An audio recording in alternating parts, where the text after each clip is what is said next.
सामईन कराम, आप सुन रहे हैं एक दिलचस्प उर्दू कहानी जिसका नाम है कलंदर ज़ात। ये इस सिलसिले की किस्त नंबर 16 है। मुझे उम्मीद है आपको मेरी यह काविश पसंद आ रही होगी। आपने अगर अभी तक मेरा चैनल कहानी घर सब्सक्राइब नहीं किया तो अभी मेरे चैनल को सब्सक्राइब करके बेल नोटिफिकेशन ऑन कर लीजिए ताकि आने वाली हर नई कहानी की इत्तला बर वक्त आप तक पहुंच सके।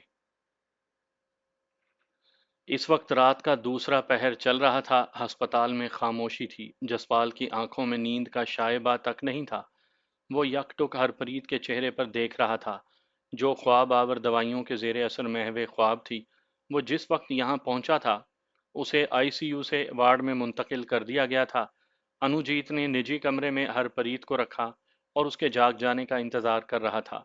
जसपाल ने उसे जाने के लिए कहा ताकि वो आराम कर ले, और कुछ बहस के बाद जसपाल उसे रिजॉर्ट में भेजने में कामयाब हो गया। अनुजीत चला गया था। तब से जसपाल उसे देखता जा रहा था और उसकी सोचें उसे अपने हिसार में लिए हुए थीं। वो उस वक्त तक बहुत कुछ सोच चुका था। अगरचा उसे भारत आए बहुत थोड़े से दिन हुए थे, लेकिन वो ये समझ चुका था कि यहाँ महज जंगल का कानून चलता है। जिसकी ताकत है वो ही अपनी मनमानी करता है। पता नहीं कब वैनकूवर में एक बहस के दौरान किसी बंदे ने एक बात की थी भारत के बारे में। वो उसे पूरी सच्चाई के साथ दिखाई दे रही थी। उसने कहा था कि भारत पर इल्ज़ाम है कि वो एक सेकुलर मुल्क है, जबकि हकीकत यह है कि वहाँ हिंदू राज कर रहे हैं। चंद हिंदू खानदानों ने पूरे मुल्क के लोगों को यरगमाल बनाया हुआ है और मजहब को वो एक हथियार के तौर पर इस्तेमाल करते हैं। हिंदू धर्म में चूंकि ताकत की पूजा की जाती है, इसलिए वो ताकत ही की इबादत करते हैं और उसको मानते भी हैं। अगर सामने कमज़ोर है तो हिंदू पूरी ताकत इस्तेमाल करके उसे कुचल देने में ज़रा बराबर भी हिचकिचाते नहीं। लेकिन अगर सामने से कोई ताकतवर आ जाए तो फिर कुत्ते की तरह दुम दबाकर कोने में लग कर बैठ जाते हैं। यही इनकी हकूमत का फ़लसफ़ा है और यही इनकी ख़ारजा पॉलिसी की बुनियाद। वो भारत और भारतीय माशरे को समझ गया था। यहाँ सिर्फ कमज़ोर को दबाया जाता है और ताकतवर के साथ वो दोस्ती का ताल्लुक बनाने की हर मुमकिन कोशिश करते हैं। लेकिन हिंदू अपनी फितरी मुनाफ़कत नहीं छोड़ सकते। ऐसा होता है कि हर कौम का अपना एक मिजाज होता है। ये मिजाज माहौल से नहीं बनता, बल्कि उनके नज़रियात की वजह से खुद ब खुद बन जाता है जो वो कौम रखती है। अब ये एक अलग बहस है कि इसमें मौरूसी असरात ज़्यादा शदीद होते हैं कि वो अपनी नज़रियात को अपनाने पर मजबूर कर देते हैं, या नज़रियात आइंदा आने वाली नस्लों की विरासती हैसियत में शामिल हो जाती हैं। वो इन्हीं ख्यालात में उलझा हुआ था कि हरप्रीत के कराहने की आवाज़ आई। वो चौंक गया और फौरन ही उसके करीब चला गया। हरप्रीत होश में आ रही थी। उसने जल्दी से उसका हाथ अपने हाथों में ले लिया। लम्स का एहसास पाकर हरप्रीत ने आंखें खोली और मुस्कुराने की मौहूम सी कोशिश की, जिस पर जसपाल के मन में प्यार भरी लहर सरायत कर गई और बेहद जज्बाती लहजे में बोला, कैसी हो? वो बोलने की कोशिश में नाकाम हो गई। उसके लब ही लर्जे थे। बाकी बात आंखों से कह दी। वो तड़प कर रह गया। प्रीति, ये सब कुछ मेरी वजह से हुआ। मैं इस पर शर्मिंदा हूँ। तुम मौत, उसने कहना चाहा तो हरप्रीत ने उसका हाथ अपने हाथ में दबा लिया और आंखों में यही तासुर था कि वो ऐसी बात ना कहे। मैं जानता हूँ कि तुम्हें मेरी बात अच्छी नहीं लग रही, लेकिन यही हकीकत है प्रीति।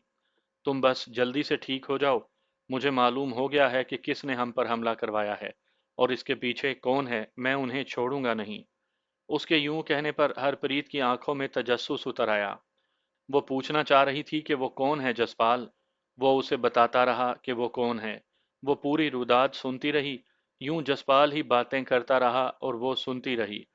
इस दौरान नर्स आ गई। उसने चार्ट पर लिखी हुई हिदायत के मुताबिक उसे इंजेक्शन दिया, मेडिसिन दी और पलट गई।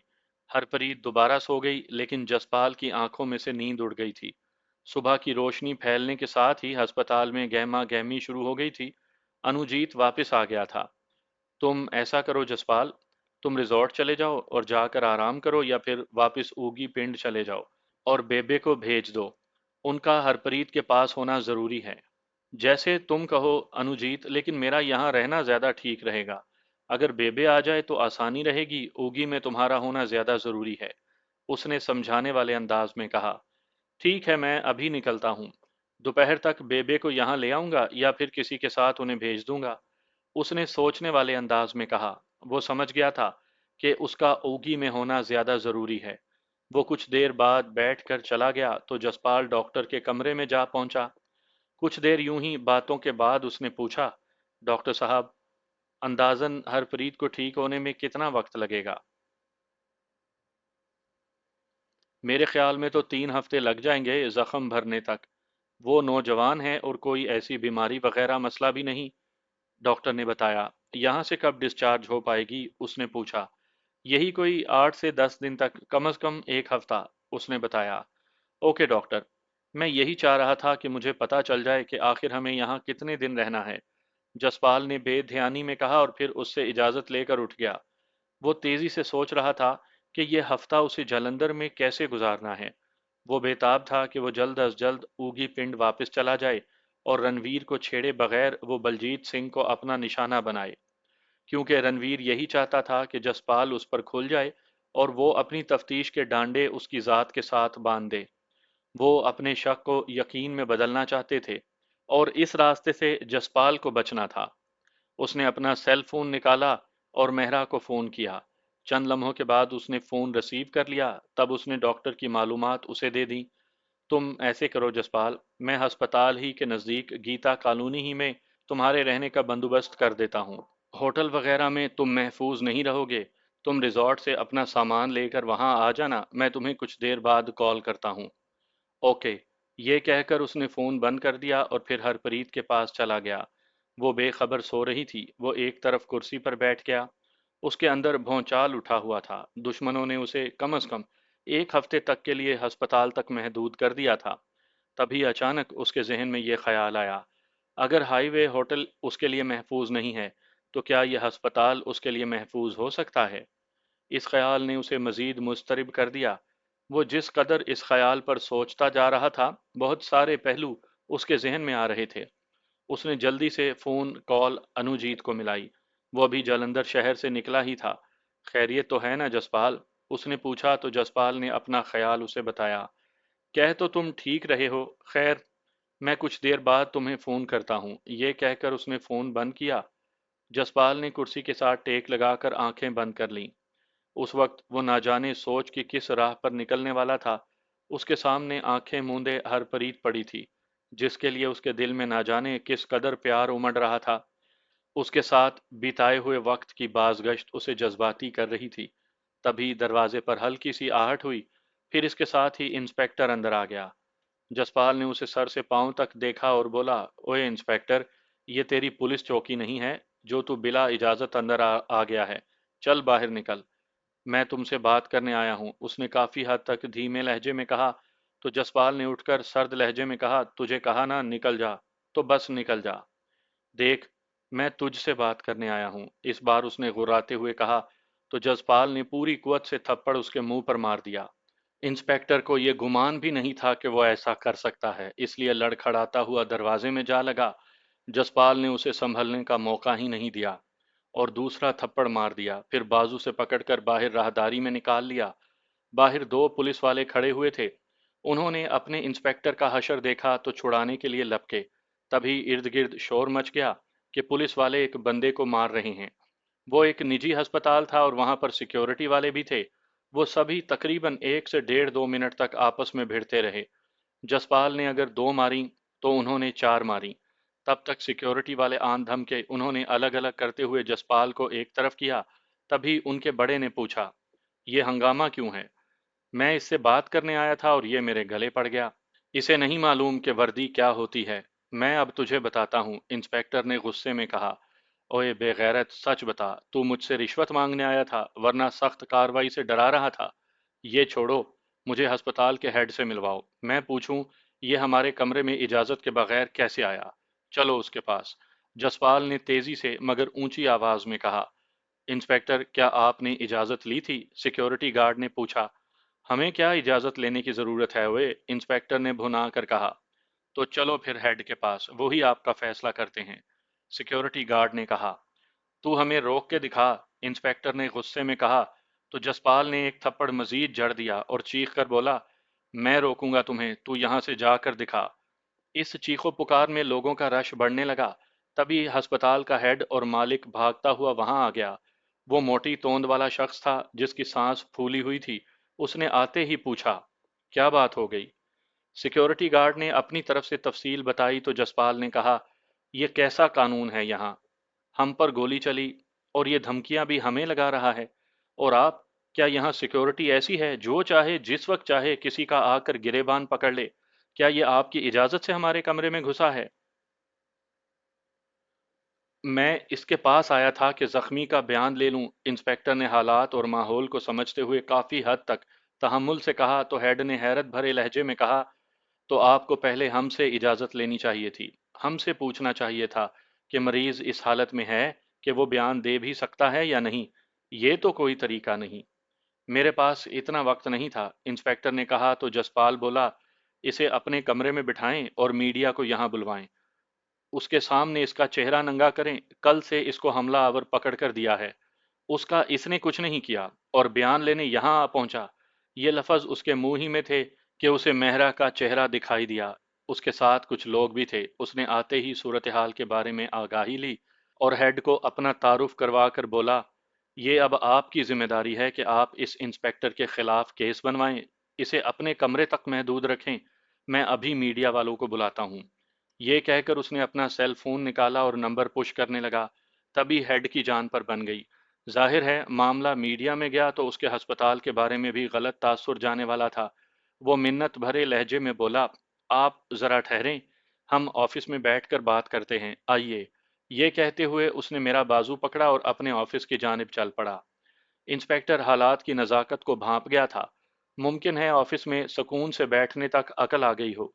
उसने सब के बैठते ही माजरत खाहाना लहजे में कहा, बिलाशुबा मुझसे गलती हुई है, मुझे आपसे इजाज़त लेकर इनके कमरे में जाना चाहिए था। मैं इस पर माजरत खा हूँ। वो तो ठीक है, तुम आए किस लिए थे? जसपाल ने गुस्से में पूछा। उसका बस नहीं चल रहा था कि वो अपना सारा गुस्सा उस पर उतार दे। देखें, आपको गलत फहमी हो गई है, आप मेरी बात सुने तो मैं आपको बताऊं।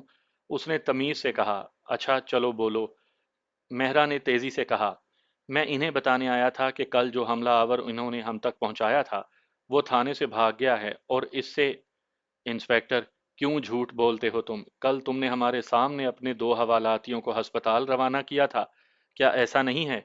कीश्वर मेहरा ने तंजिया अंदाज में कहा तो वो धीरे से बोला, मैं बस इस पर ही आपसे बात करने आया था। वो हमलावर, क्या हुआ उसे? जसपाल ने पूछा।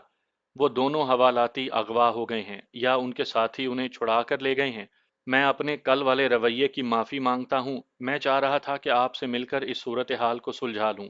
इंस्पेक्टर ने यूं कहा जैसे कह रहा हो कि उसके हाथ से शीशे का गिलास छूट कर टूट गया हो। तभी मेहरा ने कहा, तुम ऐसा करो इंस्पेक्टर, अपने थाने जाओ, मैंने अदालत में आज केस दायर कर देना है। मैं एसीपी से भी मिलूंगा और तुम्हारी कारकर्दगी बताऊंगा। इंसानी हकूक की तंजीमें खुद तुमसे पूछ लेंगी। महिला दल यानी खवातीन महाज को भी मुतहर्रिक करूंगा और मीडिया खुद ब खुद उनके तरफ मुतवज्जा हो जाएगा। तुम जाओ, अब हम खुद संभाल लेंगे।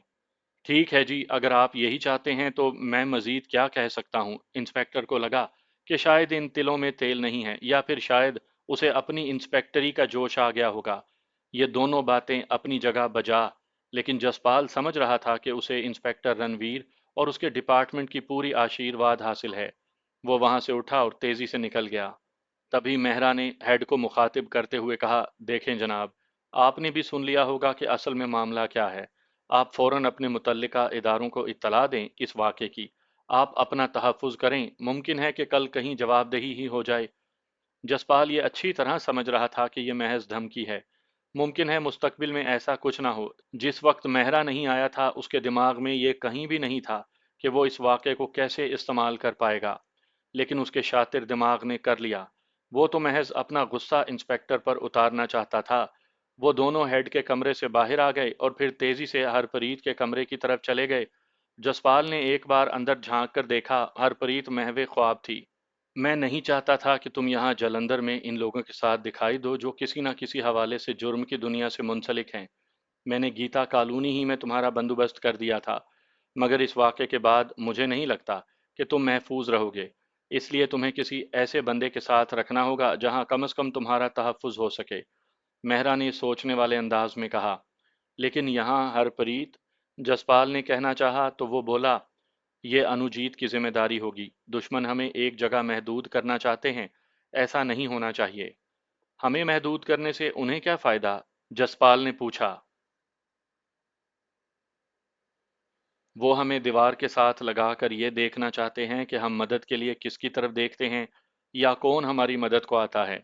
इससे सारा मामला आसानी से समझ में आ जाएगा। दूसरा, हमारे एक जगह महदूद हो जाने से अगर उन पर कोई हमला नहीं होता तो वो भी समझ जाएंगे। तब उनके सामने भी रहो लेकिन उन्हें नुकसान पहुंचा दो। मैं यही चाहता हूं। अब क्या करना है?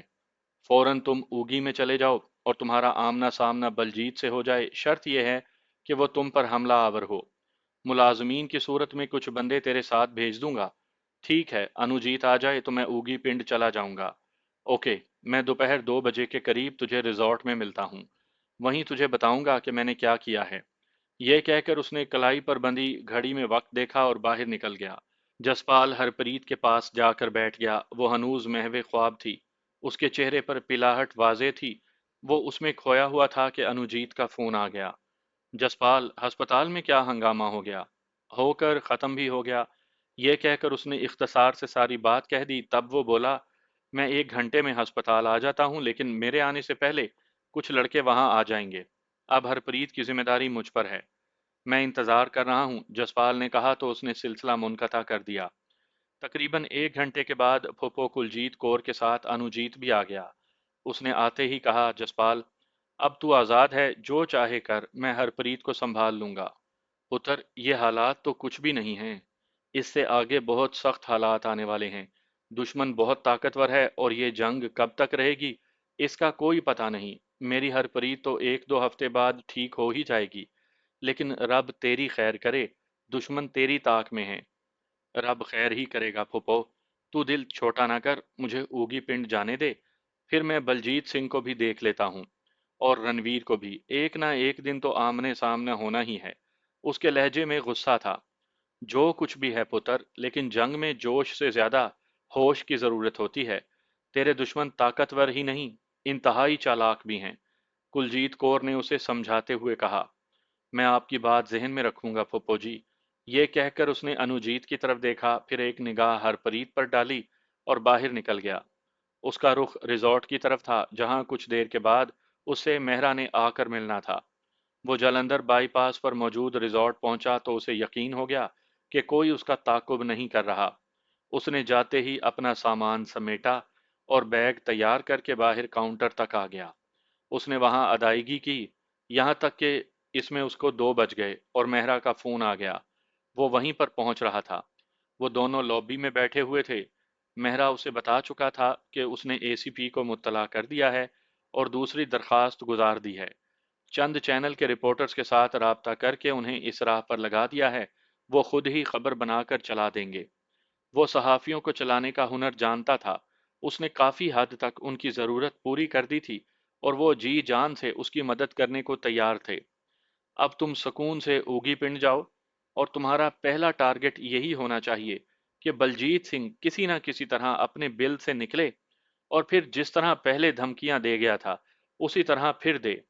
दूसरी तरफ तुमने रणवीर को दबाव में रखना है कि तुम पर हमला आवरों का क्या बना, चाहे रोजाना तुम्हें पुलिस चौकी ही ना जाना पड़े। मैं समझ गया कि तुम क्या चाहते हो। यहाँ हर हाल में हरप्रीत का ख्याल रखना। मेरा सारा ध्यान इधर रहेगा। जसपाल ने आहिस्तगी से कहा तो मेहरा हंसते हुए बोला, अब ऊगी इतना भी दूर नहीं है यार, 20 मिनट का रास्ता है। जब दिल चाहे आ जाना। और फिर कभी कभी तुझे अदालत में भी आना होगा। मैंने मुकदमा भी तो दायर कर दिया है ना। अगरचे फैसला तो 2-4 बरसों में तो होने वाला नहीं। मेहरा, तुम मेरी जायदाद वाला मामला जल्द से जल्द हल कर दो, बाकी मैं देख लेता हूँ। जसपाल ने यूं कहा जैसे उसकी जंजीरें खुल जाएंगी। सिर्फ 1 या 2 हफ्ते तुम्हारा केस मुतल्लिका महकमे के अहलकारों ने देख लिया है। अब बस उनके साथ रिश्वत तय होनी है। तो वो करो ना, देर किस बात की है? जसपाल ने कहा। वो भी हो गया समझो। मैंने 1-2 दिन में फाइनल कर लेना है। वो इत्मीनान से बोला। अंदाजन कितनी रकम मांग सकते हैं? मैं उसका। जसपाल ने कहना चाहा तो वो टोकते हुए बोला, नहीं, नहीं जरूरत। जसमिंदर ने अकाउंट में खासी रकम डाल दी है, तुम इसकी फिक्र ना करो। चल ठीक है, मैं फिर निकलता हूँ, वो उठते हुए बोला। हाँ, वो मैंने तुम्हारे लिए 10 बंदों का इंतजाम कर दिया है। वो तेरे साथ हवेली में रहेंगे। मैंने उन्हें ऊगी भेज दिया है। मेहरा ने उससे उठकर हाथ मिलाते हुए कहा। ठीक है, जसपाल ने सर हिलाते हुए कहा और दोनों बाहर की जानिब चल दिए। तकरीबन आधे घंटे के बाद वो ऊगी पहुंच गया। वो सीधा कोठी गया, वहां उसने सामान वगैरह रखा। फिर ज्योति को बताया कि हवेली में रहने के लिए कोई बंदोबस्त नहीं है, वहां चंद लोगों ने रहना है, इसलिए कम से कम उनके सोने का बंदोबस्त करने के लिए बिस्तर निकाल दे और रात का खाना तैयार कर दे। ऐसी ही बातें बताकर वो हवेली की तरफ चल पड़ा। वो रास्ते ही में था कि उसका सेल फोन बज उठा। वो रणवीर का फोन था। वापस ओगी आने पर उसने खुशामदीद कहा था। अच्छा किया तुमने खुद मुझे फोन कर लिया, वरना मैं तेरी तरफ खुद आने वाला था, उसने सर्द लहजे में कहा। तो अब आ जाओ, मैं चौकी ही में बैठा हुआ हूँ। क्या तुम्हारे साथ हरप्रीत नहीं आई? सुना है किसी ने उसे गोली मार दी थी। अब तुम्हें सारी बात का पता है तो क्यों चुगलखोर औरतों की तरह कनसुइयां ले रही हो? ये कहकर वो हंस दिया। सुना है तुमने हवेली में बदमाश भी बुला लिए हैं। देखना ये जो कुछ भी करेंगे, इसकी तमाम तर जिम्मेदारी तुम पर होगी। मैं अपनी जिम्मेदारी जानता हूँ रणवीर, तुम नहीं जानते। अब तक क्या किया तुमने तफ्तीश का? लगता है तुम्हें अब अपना नाम बदलना पड़ेगा। वो क्या कहते हैं उन्हें जो किसी का फेंका हुआ उठाकर खाते हैं? उसने खुद पर काबू पाते हुए कहा, लेकिन गुस्सा उसके लहजे से छलक गया था। जसपाल, तुम मुझे नहीं जानते, मगर आहिस्ता आहिस्ता जान जाओगे। मैं बंदे पर फौरन हाथ नहीं डालता, बल्कि उसे मजबूर कर देता हूं कि वो खुद चलकर मेरे पास आए। तुम्हें भी आना होगा। फिर तुम जितने सवाल करना, मैं उनके जवाब दूंगा, और अगर सवाल ना कर सके तो फिर जवाब फौरन देना, उसने हंसते हुए कहा। अब तो चल पड़े हैं रणवीर, देखना क्या होता है, जसपाल ने कहा और फोन बंद कर दिया। वो ऊगी पिंड में पहुंचकर हवेली के सामने जा रुका था। हवेली के बाहर देगें चढ़ी हुई थीं। एक ट्रक साइड में खड़ा था, जिसमें से मजदूर सामान उतार कर अंदर ले जा रहे थे। सामने ही एक नौजवान सिख लड़का खड़ा था, जिसने सफेद पतलून, पीले और हल्के सब्ज रंग की शर्ट और सफेद ही पगड़ी पहन रखी थी। उसकी छोटी छोटी दाढ़ी थी। वो उसकी गाड़ी की तरफ मुतवज्जा था। जसपाल जब कार से उतरकर दरवाजा बंद कर चुका तो वो आगे बढ़ा और जोरदार अंदाज में हाथ मिलाते हुए बोला। मैं प्रयाल सिंह हूँ भाई जी, बाकी को मैं ही लीड करूंगा। ओह प्रयाल, कैसे हो? ये देगें और ये सामान, उसने उधर देखते हुए कहा। देगें इसलिए चढ़ाई हैं कि लोग यहाँ से आकर खाना ले जाएं। लोगों को मालूम होना चाहिए ना कि हवेली आबाद हो गई है। और बाकी रही सामान की बात भाई जी, तो हमने यहाँ रहना है। बसते घरों में सामान के बगैर कैसे रहा जा सकता है? मतलब तुम लोग सारा बंदोबस्त करके आए हो? जसपाल ने कहा। जी भाई जी, मेहरा साहब ने कहा है कि आपको फोन कॉल भी ना करनी पड़े। रकम का कोई मसला नहीं है। मेहरा साहब बहुत अच्छे हैं, मैंने कहा। तो वो हवेली की जानिब बढ़ते हुए बोला। आए, मैं आपको सबसे मिलवाता हूँ। हाँ चलो, जसपाल ने कहा और दोनों अंदर की जानिब बढ़ गए। दिन अच्छा खासा निकल आया था जब मेरी आंख खुली। मैं छत पर ही पड़ा था। मुझे किसी ने जगाया ही नहीं था। मैं रात सोना नहीं चाहता था, लेकिन ना जाने इतने जोरों की नींद कहाँ से आ गई। सूरज की गर्मी का एहसास ही था जिसने मुझे जागने पर मजबूर कर दिया। मैंने इधर उधर देखा, फिर उठकर नीचे गया। मैं सीधा बाथरूम में गया, वहां खूब नहा कर कसलमंदी दूर की। वापस अंदर की तरफ आया तो कमरे में नाश्ता लगा हुआ था, मगर ना अम्मा दिखाई दी और ना सोनी। मैंने नाश्ता किया, ठंडी लस्सी के गिलास ने पुरसकून कर दिया। मैं उस वक्त गिलास रखकर थोड़ा सुकून करना चाह रहा था कि सोनी कमरे में आई। वो काफी हद तक सोगवार सी थी। मैंने एक निगाह उसकी तरफ देखा। वो यकटुक मेरी तरफ देख रही थी। उसके लब धीरे धीरे लर्जा थे। मैं फिलहाल उसका सामना नहीं करना चाहता था, इसलिए फौरन ही बाहर जाने का सोचा। मैंने अपना जूता पहना और बाहर जाने की नीयत से उठ खड़ा हुआ। उसने भांप लिया कि मैं जाना चाहता हूँ, इसलिए सोहनी ने बड़े नरम अंदाज में अपना हाथ मेरे कांधे पर रखा। मैंने मुड़कर उसे देखा। उसने एक लम्हा मेरी आंखों में आंखें डाली और फिर गले लगकर ज़ारो कतार रोने लगी। मैंने उसे रोने दिया। हिचकियां और सिसकियों में उसका बदन लरजने लगा। मैंने उसे संभाला दिया और खुद से अलग करते हुए कहा, यह कड़वा घूंट तो तुझे पीना ही होगा सोनी। मैं मैं तो ज़हनी तौर पर पहले ही तैयार थी, मगर इतनी जल्दी ऐसा हो जाएगा, ये मैंने नहीं सोचा था। बाप मिला भी तो बस चंद घंटे। ये कहते हुए वो फिर से रोने लगी। सोनी, जितना रो सकती हो अपने बाप को रो लो, फिर इसके बाद नहीं रोना। सोचो, तुम चंद घंटे के बाप को रो रही हो, जो तुम्हें भी जिंदा नहीं देखना चाहता था। मैं भी तो हूं, जिसे बाप के लम्स का एहसास तक नहीं।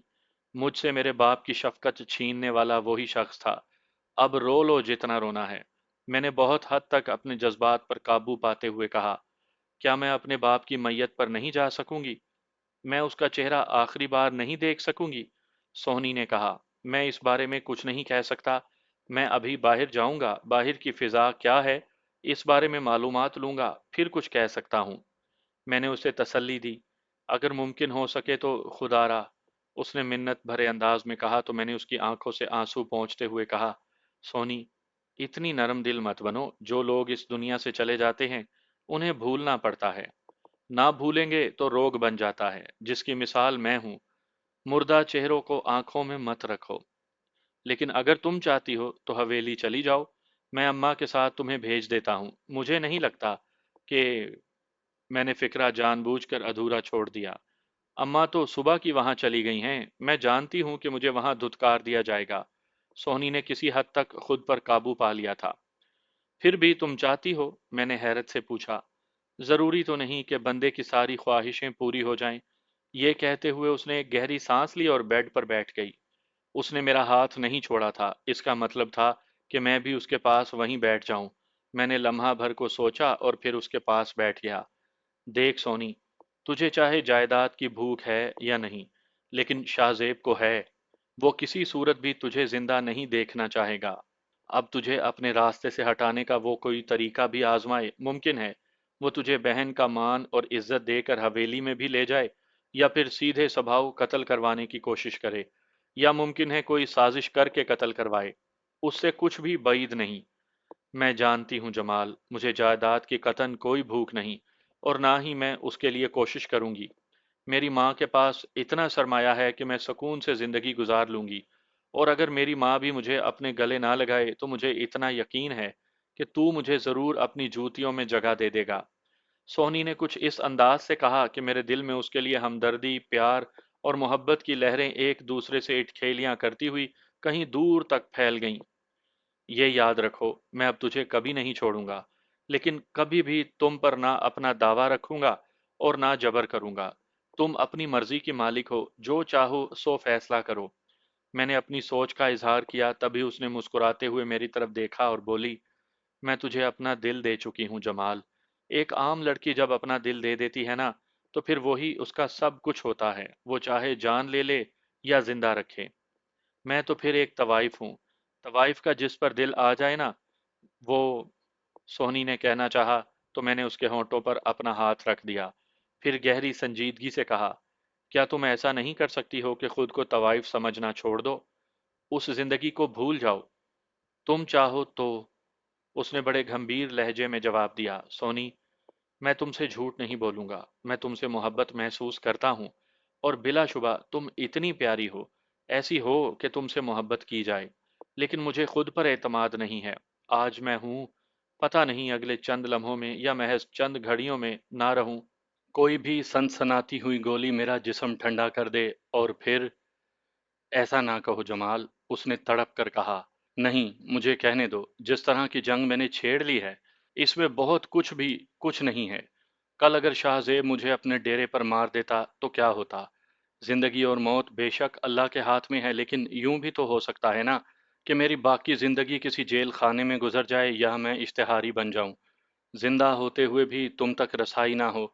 मैंने उसे इस हकीकत से आगाह किया जिसके बारे में वो अच्छी तरह जानती थी। वो चंद लम्हे सोचती रही, फिर बोली, तुम ऐसा क्यों नहीं सोचते हो कि तुम्हारा जो मकसद था वो पूरा हो चुका? हम ये जगह, ये इलाका ही छोड़ देते हैं। मैं अपनी जिंदगी को छोड़ देती हूँ। हम किसी दूसरी जगह एक नई जिंदगी का आगाज करें। बहुत अच्छी बात है। मैं भी एक पुरसकून जिंदगी चाहता हूँ। एक पुरसकून घर का ख्वाब मेरे अंदर भी है। लेकिन सोनी, क्या ये सब एक दो दिन में हो सकता है? हमें यहाँ से सब कुछ समेट कर किसी नई जगह पर जाकर नई जिंदगी शुरू करने में कुछ दिन तो लगेंगे।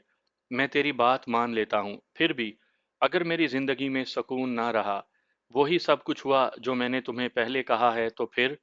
मैंने कहा। तो उसने पूछा, वो जब वक्त आएगा तो देखा जाएगा। सोनी, तब मुझे वो जिंदगी छोड़ते हुए बहुत दुख होगा। इतना दुख कि शायद तुम इसका तसव्वुर भी ना कर सकती हो।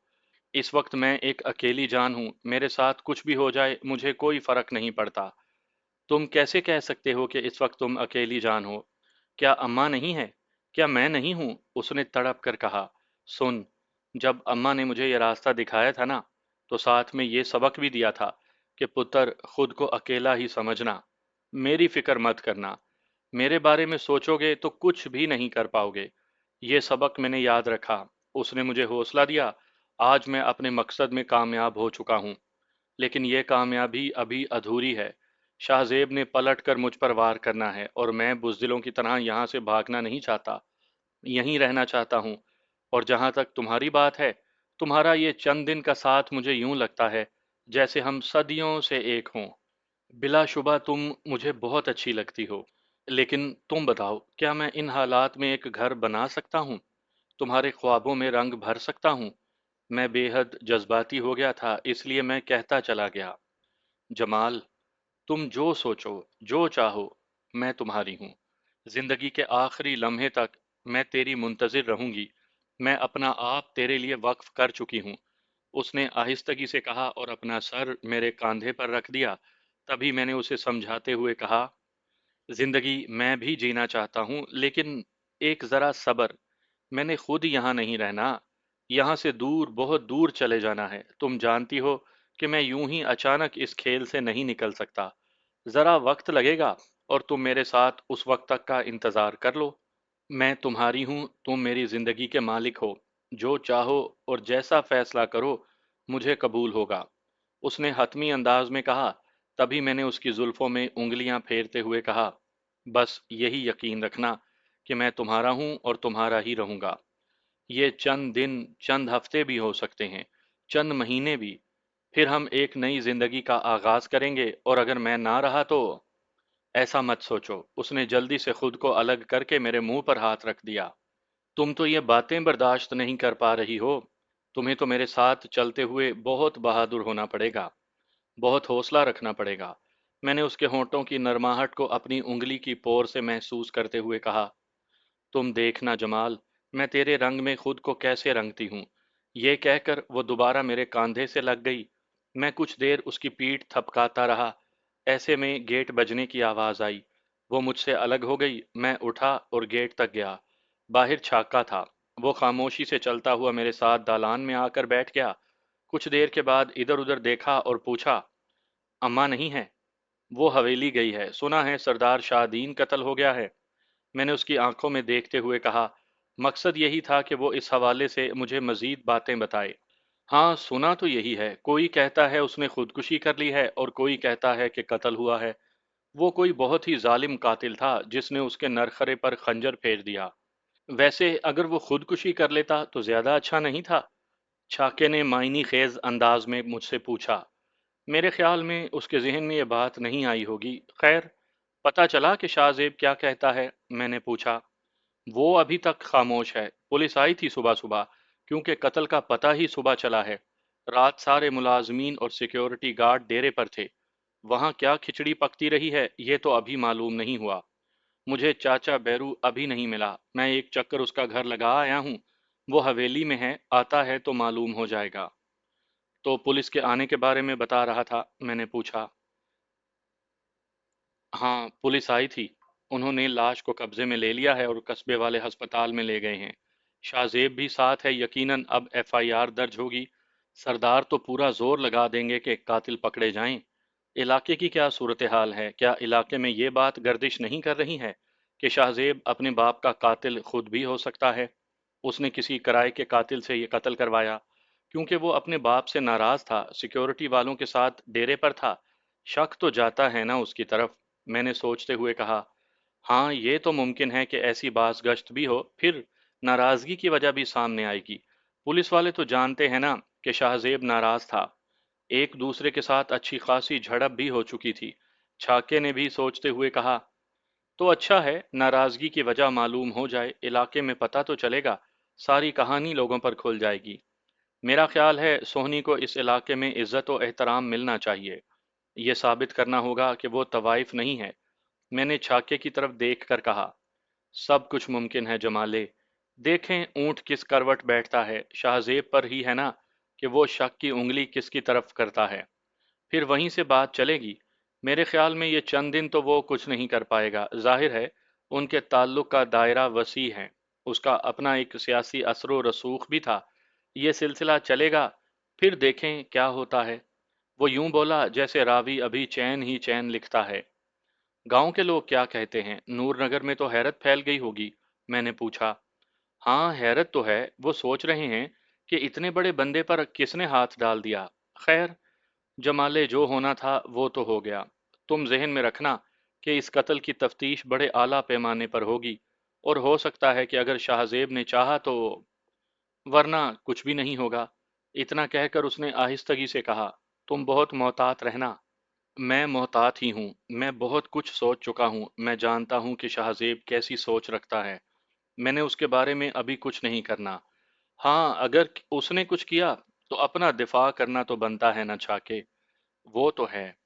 خیر، اب دیکھتے ہیں کہ اپنے منہ سے ہوا کیا نکالتا ہے، تو پھر سوچیں گے کہ ہمیں کیا کرنا ہے۔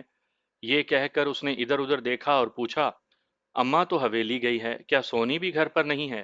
اس نے اتنا ہی پوچھا تھا کہ کچن میں سے سونی نے آواز دی، ہاں چھاکے کیا بات ہے، میں ادھر چائے بنا رہی ہوں تمہارے لیے۔ بس یہی کہنا تھا میں نے، جلدی سے بنا لاؤ، اس نے کہا اور میری طرف دیکھ کر مسکرا دیا۔ اس سے پہلے کہ ہم کوئی بات کرتے گیٹ پر دستک ہوئی۔ میں قدرے حیران ہوا کہ اماں کو دستک دینے کی کیا ضرورت، دروازہ تو کھلا ہوا ہے، ممکن ہے کوئی اور ہو۔ یہی سوچ کر میں اٹھا اور گیٹ تک گیا۔ میں نے باہر جھانکا تو سامنے ڈی ایس پی کھڑا تھا، اس کے ارد گرد بہت ساری پولیس کی نفری تھی۔ میں نے مسکراتے ہوئے کہا، میں باہر والا کمرہ کھولتا ہوں۔ یہ کہہ کر میں نے گیٹ بند کرنا چاہا تو اس نے میرا بازو پکڑ لیا، پھر بڑے سرد لہجے میں بولا، میں تمہیں گرفتار کرنے آیا ہوں، چالاکی دکھانے کی کوشش کی تو گولی مار دوں گا۔ میں نے اس کے چہرے پر دیکھا اور پھر پلٹ کر اندر کی جانب نگاہ دوڑائی۔ سونی اور چھاکا مجھے دیکھ رہے تھے۔ میرے سامنے ڈی ایس پی میرا بازو پکڑے ہوئے میری گرفتاری کا اعلان کر چکا تھا۔ میں بھاگوں گا نہیں ڈی ایس پی صاحب، اور نہ میں یہ پوچھوں گا کہ مجھے گرفتار کیوں کیا جا رہا ہے۔ چلیں میں چلتا ہوں آپ کے ساتھ، میں نے تحمل سے کہا تو وہ غصے اور روب زدہ لہجے میں بولا، تم بھاگ سکتے بھی نہیں ہو، اگر بھاگ سکتے ہو تو بھاگ کر دکھا دو۔ اس کا انداز مجھے چیلنج کرنے والا تھا۔ میں نے خود کو ٹھنڈا رکھتے ہوئے کوئی جواب نہیں دیا۔ میں سوچ چکا تھا کہ میں نے کسی قسم کی کوئی مزاحمت نہیں کرنی۔ کہا نا گرفتار کر لیں مجھے، میں نے کہا تو اسی غصے بھرے لہجے میں وہ بولا، یہ نہیں پوچھو گے کہ میں تمہیں کس جرم میں پکڑ کر لے جا رہا ہوں؟ میں نے کوئی جرم نہیں کیا، اور کوئی چاہے تو بکری چوری کا الزام بھی لگا سکتا ہے۔ آپ گرفتار کرنے آئے ہیں تو کر لیں، میں یہ ثابت کر دوں گا کہ میں نے یہ قتل نہیں کیا، محض مجھے پھنسایا جا رہا ہے، اور یہ آپ بھی جانتے ہیں۔ یہ کہتے ہوئے میں نے دھیرے سے اپنا بازو چھڑوایا اور پولیس وین کی جانب بڑھ گیا، جو مجھ سے چند قدم کے فاصلے پر کھڑی تھی۔ ہتھکڑی لگاؤ اسے، اس نے اونچی آواز میں اپنے کسی ماتحت سے کہا۔ اگلے ہی لمحے ایک کانسٹیبل آگے بڑھا اور اس نے مجھے ہتھکڑی لگا دی۔ میں اس کے ساتھ پولیس وین میں جا بیٹھا۔ میں نے دیکھا سونی گیٹ کی درز سے مجھے دیکھ رہی تھی، اس کی آنکھیں حیرت سے پھیلی ہوئی تھی۔ میں نے آنکھوں ہی آنکھوں میں اسے اطمینان رکھنے کو کہا۔ تب تک وین چل پڑی تھی۔ اس کے آگے پیچھے گاڑیوں کا قافلہ یوں ہی چل پڑا جیسے کسی اشتہاری مجرم یا پھر کسی دہشت گرد کو پکڑا جاتا ہے۔ جلد یا بدیر ایسا تو ہونا ہی تھا۔ میں چاہے لاکھ محتاط رہتا، کوئی ثبوت بھی نہ ہوتا، لیکن شاہ زیب نے پھر بھی مجھے گرفتار ضرور کروانا تھا۔ وہ جانتا تھا کہ یہ قتل میرے سوا اور کوئی کر ہی نہیں سکتا تھا۔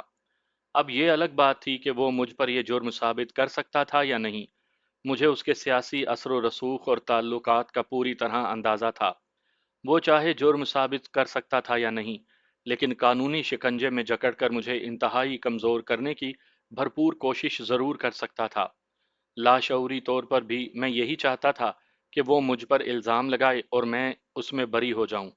پھر کوئی بھی یہ نہیں کہہ سکتا تھا کہ سردار شاہ دین کو میں نے مارا ہے۔ اب یہ شاہ زیب سے ایک نئی طرح سے جنگ تھی۔ اس نے مجھے پھانسی گھاٹ لے جانا تھا اور میں نے اسے بچ کر دکھانا تھا۔ اب یہ کیسے ممکن ہو پاتا، اس بارے میں قطعاً کچھ بھی نہیں جانتا تھا۔ ہاں، مگر اس جنگ کی شروعات ہو چکی تھی۔ میں اس سے کسی اور طرح کی جنگ لڑنا چاہتا تھا، لیکن اس نے پہل کر دی تھی۔ پولیس گاڑیوں کا قافلہ تیزی سے چلتا جا رہا تھا۔ اس وقت میں بالکل بھی یہ نہیں سوچ رہا تھا کہ اب آگے کیا ہوگا، لیکن لاشعوری طور پر مجھے پریشانی تو لاحق ہو گئی تھی۔ مقدمے بازی میں نہ جانے کتنا وقت لگے، فی الحال تو ضمانت کروانے پر ہی سارا زور لگ جانا تھا۔ میں نے تمام تر سوچوں کو جھٹک دیا۔ اب جو ہونا تھا وہ ہو کر ہی رہنا تھا۔ قصبے کے تھانے میں یہ گاڑیوں کا قافلہ آ کر رک گیا۔ میرے اترنے سے پہلے ہی پولیس نفری نے مجھے گھیرا ہوا تھا۔ تاثر یہی تھا کہ جیسے کسی بہت بڑے مجرم کو گھیرے میں رکھا ہوا ہو۔ میں جانتا تھا کہ یہ مجھ پر نفسیاتی دباؤ ہے، اور اس سے یہ بھی ظاہر ہوتا تھا کہ پولیس میرے بارے میں کس حد تک سنجیدہ ہو چکی ہے۔ اب یہ میری مجبوری تھی یا فرض شناسی کے باعث، میں نہیں جانتا تھا۔ مجھے اس گھیرے میں ڈی ایس پی کے کمرے میں لے جایا گیا، جو ذرا ہٹ کر تھا۔ وہی ڈی ایس پی جو رات تک ہمارے اور سردار کے درمیان سمجھوتا کروا رہا تھا، اب وہی آفیسر بنا مجھے گھور رہا تھا۔ دیکھو جمال، کسی بھی قسم کی چالاکی یا ہوشیاری دکھانے کا مطلب اپنی موت کو آپ دعوت دینا ہوگا۔ تم پر سردار شاہ دین کے قتل کا ہی الزام نہیں، بلکہ اس کے ڈیرے پر حملہ کرنے، وہاں 6 قتل کرنے کا بھی تم پر الزام ہے۔ کوشش کریں گے کہ ہم آج ہی تمہیں عدالت میں پیش کریں اور تمہارا ریمانڈ لے لیں۔ مجھے امید ہے کہ تم ہمارے ساتھ تعاون کرو گے۔ ڈی ایس پی صاحب، آپ مجھ پر جتنا چاہے الزام لگا لیں، یہ تو آپ کو اختیار ہے، یا پھر آپ کی مجبوری۔ کیا آپ مجھے یہ بتانا پسند کریں گے کہ مجھ پر الزام لگانے والا کون ہے؟ کس نے کہا ہے کہ یہ سب میں نے کیا ہے؟ سردار شاہ زیب نے تمہارے خلاف ایف آئی آر درج کروائی ہے۔ نامزد پرچہ ہے تمہارے خلاف، ڈی ایس پی نے کہا۔ ٹھیک ہے جناب، اب قتل مجھ پر ڈال دیا گیا ہے، بھگتنا تو پڑے گا، میں نے بڑے تحمل سے کہا۔ بس تمہیں یہی بتانا تھا کہ تم پر کیا الزامات ہیں۔ تعاون کرو گے تو میں تمہارے لیے نرم گوشہ پیدا کر سکتا ہوں، ورنہ… یہ کہتے ہوئے اس نے جان بوجھ کر فقرہ ادھورا چھوڑ دیا۔ اس ورنہ کہنے کے بعد بڑے معنی خیز انداز میں اس نے مجھے دیکھا۔ اس کا مقصد میں سمجھ گیا تھا، وہ محض مجھے نفسیاتی دباؤ اور خوفزدہ کرنا چاہتا تھا۔ اس نے مجھے لے جانے کا اشارہ کیا تو انسپیکٹر نے میرا بازو پکڑا اور باہر کی جانب لے کر جانے لگا۔ انہی لمحات میں پیرزادہ وقاص اسی دفتر میں داخل ہوا۔ اس نے آتے ہی ماحول کا جائزہ لیا، پھر سیدھا ڈی ایس پی کے پاس جا کر ہاتھ ملاتے ہوئے کہا، آپ جمال کو گرفتار کر کے لے تو آئے ہیں، لیکن جب تک میں اس کی ضمانت نہ کروا لوں، آپ نے اس کو ہاتھ بھی نہیں لگانا۔ یہ نہ ہو کہ آپ اس پر تشدد کریں۔ آپ بیٹھیں تو صحیح۔ ڈی ایس پی نے انسپیکٹر کو رکنے کا اشارہ کرتے ہوئے پیرزادہ وقاص سے کہا، مگر وہ بیٹھا نہیں، کھڑے کھڑے بولا، نہیں، میں بیٹھنے کے لیے نہیں آیا، بس جمال کا پتہ کرنے آیا تھا اور یہ تصدیق کرنے آیا تھا کہ اس کی گرفتاری ڈال دی ہے یا نہیں۔ کیا مطلب ہے آپ کا؟ ڈی ایس پی نے تیوری چڑھا کر کہا۔ مطلب یہ کہ گرفتاری ڈالیں گے تو میں ضمانت کرواؤں گا۔ اگر آپ اس کی گرفتاری ہی نہیں ڈالتے اور رات کو یا کسی وقت بھی… یہ کہتے ہوئے اس نے اشارے سے ختم کرنے کی بات کی۔ مطلب آپ کا یہ کہنا ہے کہ ہم اسے ماورائے عدالت قتل کر سکتے ہیں؟ اس نے غصے میں کہا۔ ظاہر ہے ایسا ہوتا ہے اور ہو رہا ہے۔ میں جانتا ہوں کہ شاہ زیب نے ہمدردی کی آڑ میں کہاں تک رسائی حاصل کی ہے۔ محض الزام پر آپ نے اسے گرفتار کر لیا، ایسا کیسے ہو گیا؟